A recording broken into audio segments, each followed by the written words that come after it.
On December 26, 2004, a tsunami devastated the coastal city of Banda Aceh, Indonesia.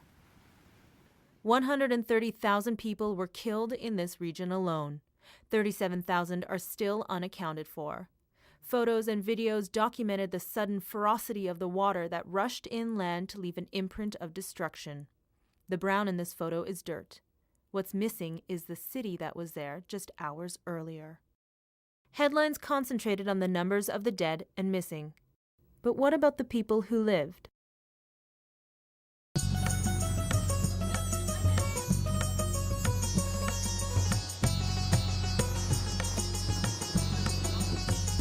Allahu, Allahu, Allahu.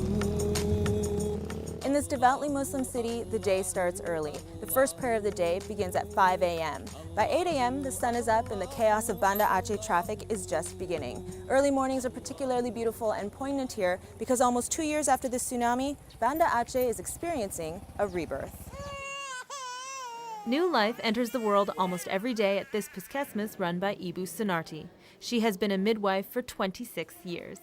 The puskesmas, or health clinic, was rebuilt after the tsunami with money from CARE.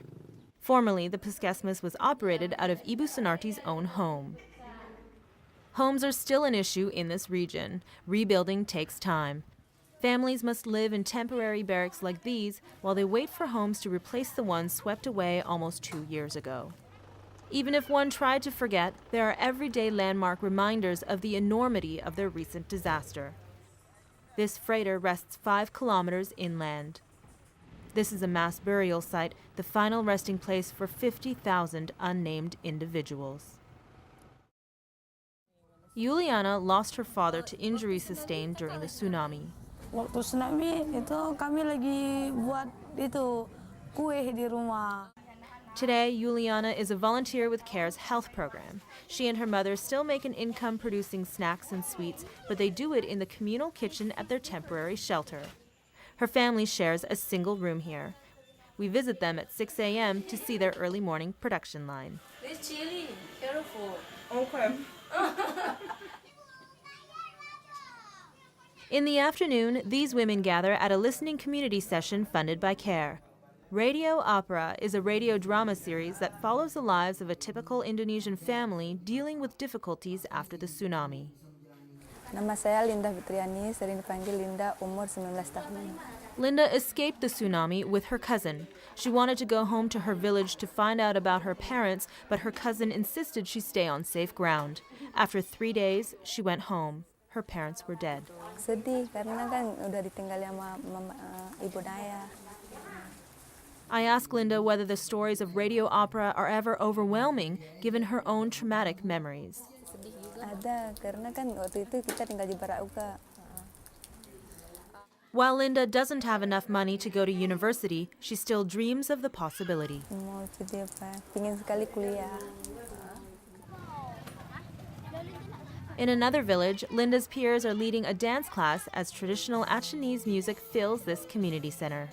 These girls are learning dances that they perform for the very first time for our camera. At 17 years old, Fitriani is like a big sister to the little girls who practice dances with her 3 times a week. Bisa untuk kebahagiaan, jangan nanti orang tuh berpikiran yang enggak kalau mereka duduk di rumah aja. Lebih baik kita kan bisa senang-senang aja di sini. Kenapa kamu bisa suka nari? Karena memang hobi saya itu menari. Diane lost her entire family to the tsunami. She and her family all held hands as they tried to outrun the massive wave. She was in the middle between her mother and father.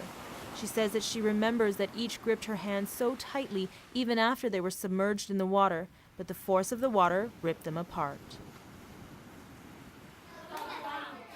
The trauma of losing family members is unimaginable, but the restorative power of dancing is palpable. Laughter crosses our language barrier as the girls take delight in my fumbling attempts to learn their dance, and I feel firsthand the joy of physical concentration. The strength and resilience of people here is evident in every human interaction, but most vividly in the energy of young children. I asked Diane how long she would like to continue dancing, and what she said was, if I could, I would dance forever. Seterusnya.